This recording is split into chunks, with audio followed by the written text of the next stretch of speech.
गीता अब आगे। पराक्रमशाली कुरु योद्धा भीष्म पितामह ने दुर्योधन को प्रसन्न करते हुए सिंहनाद कर अपना उद्दंत शंख बजाया। सेनापति के शंख फूंकने के अंतर शंख, नगाड़े, पखवाज, ढोल आदि भांति भांति के वाग साहस बजाए गए। वह शब्द वीरों के हृदय को कपाने वाला हुआ। अनंतर सफेद घोड़ों में युक्त विशाल रथ पर बैठे हुए माधव, भगवान और पांडव अर्जुन ने दिव्य शंख बजाए। ऋषिकेश भगवान श्री कृष्ण ने पंचजन्य शंख और धनंजय अर्जुन ने देवरथ शंख, लोगों को भयदायक कर्म करने वाले भीम ने पांडु नामक महाशंख बजाया। कुंती पुत्र राजा युधिष्ठिर ने अनंत विजय नाम का शंख, नकुल और सहदेव ने सुधोष और माणी पुष्पक नाम के शंख बजाए। ऊपर से पढ़ने पर ये श्लोक ऐसे लगेंगे जैसे इनमें बस शंखनाद का वर्णन है कि कौरवों ने और पांडवों ने अपने अपने शंखनाद किए। लेकिन कुछ बातें हमारे लिए ध्यान देने वाली हैं, थोड़ा उनको समझते हैं। जीवन जब भी हमारे साथ कुछ होता है, हमारे पास दो विकल्प होते हैं। पहला विकल्प कृत्य की प्रतिक्रिया देना, रिएक्शन देना, और दूसरा कृत्य का प्रति उत्तर देना, रिस्पॉन्ड करना। गीता के इस पड़ाव पर कुछ ऐसी ही स्थिति है। भीष्म ने गगनभेदी शंखनाद के प्रतिशब्द में कृष्ण ने शंखनाद करते हैं। कृष्ण का शंखनाद भीष्म के शंखनाद का रिस्पॉन्ड है, रिएक्शन नहीं, सिर्फ रिस्पॉन्ड। और शंखनाद से केवल प्रत्युत्तर है, युद्ध का नहीं, लड़ने का नहीं। शंखनाद से सिर्फ स्वीकृति है चुनौती की। वह चुनौती जो भी लाए, वह चुनौती जो भी दिखाए, वह चुनौती जहां भी ले जाए, उसकी स्वीकृति है। इस स्वीकृति को थोड़ा समझना उपयोगी होगा।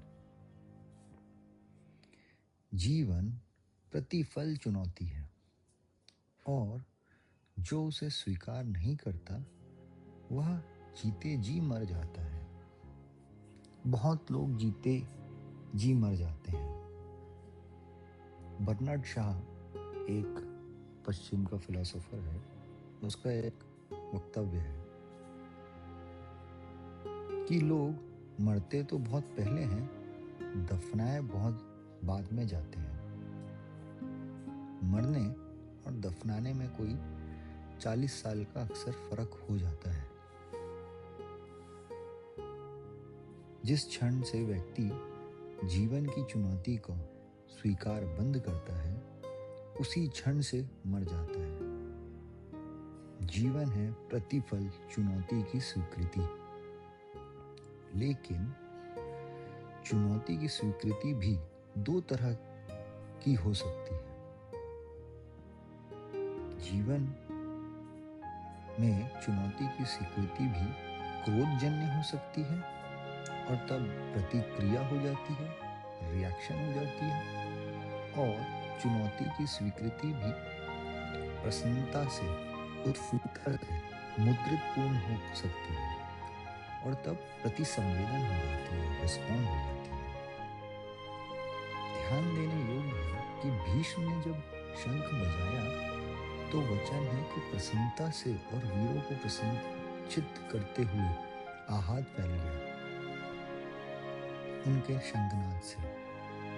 उस शंखनाद से प्रसन्नता फैल गई। यह एक स्वीकार है। जीवन जो दिखा रहा है, अगर युद्ध भी, तो युद्ध का भी स्वीकार है।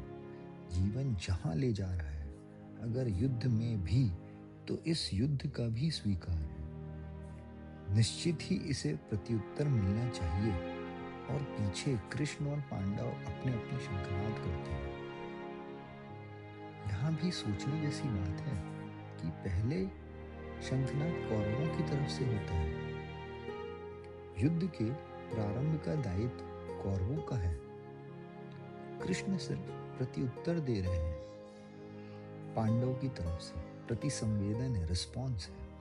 अगर युद्ध ही है तो उसके उत्तर के लिए वे तैयार है। ऐसा युद्ध की वृत्ति नहीं है। पांडव भी पहले बजा सकते थे, नहीं, लेकिन इतना दायित्व युद्ध में घसीटने का कौरव ही लेंगे। युद्ध का ये प्रारंभ बड़ा प्रतीकात्मक है। इसमें एक बात और ध्यान देनी जैसी है कि प्रत्युत्तर कृष्ण शुरू करते हैं। अगर भीष्म ने शुरू किया था तो कृष्ण का उत्तर देने के लिए तैयार करना उचित नहीं है। उचित तो है कि जो युद्ध के लिए तत्पर योद्धा हैं वो उत्तर देते हैं। कृष्ण तो केवल सारथी की तरह वहां मौजूद हैं। वे युद्ध योद्धा भी नहीं है, वे युद्ध करने भी नहीं आए हैं। लड़ने की कोई बात ही नहीं है।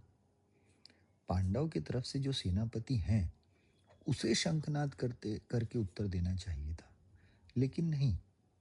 यह बहुत महत्वपूर्ण है कि शंखनाद का उत्तर कृष्ण से शुरू करवाया गया है। यह इस बात का प्रतीक है कि पांडव इस युद्ध को केवल परमात्मा की तरफ से डाले गए दायित्व से ज्यादा मानने को तैयार नहीं है। परमात्मा की तरफ से आई हुई पुकार के लिए वे तैयार हैं। वे केवल परमात्मा के साधन भर होकर लड़ने के लिए तैयार हैं। इसलिए यह जो प्रत्युत्तर है युद्ध की स्वीकृति का, वह कृष्ण से दिलवाया गया। उचित है। उचित है, परमात्मा के साथ लड़कर हारना भी उचित है।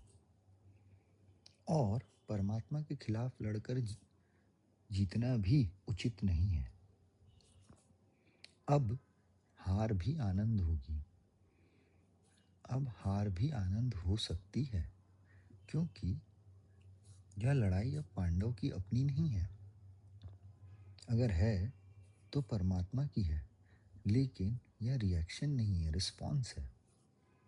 इसमें कोई क्रोध नहीं है। अगर भीम इसको बजाता तो रिएक्शन हो सकता था, जैसा कि इसके पहले दुर्योधन ने कहा था कि भीम केंद्र पर है। अगर भीम इसका उत्तर देता तो वह क्रोध में ही दिया गया होता। लेकिन अगर कृष्ण की तरफ से यह उत्तर गया है तो यह बड़ी आनंद की स्वीकृति है कि ठीक है, अगर जीवन वहाँ ले आया है जहाँ युद्ध ही फलित हो, तो हम परमात्मा के हाथों में अपने को पुरते हैं।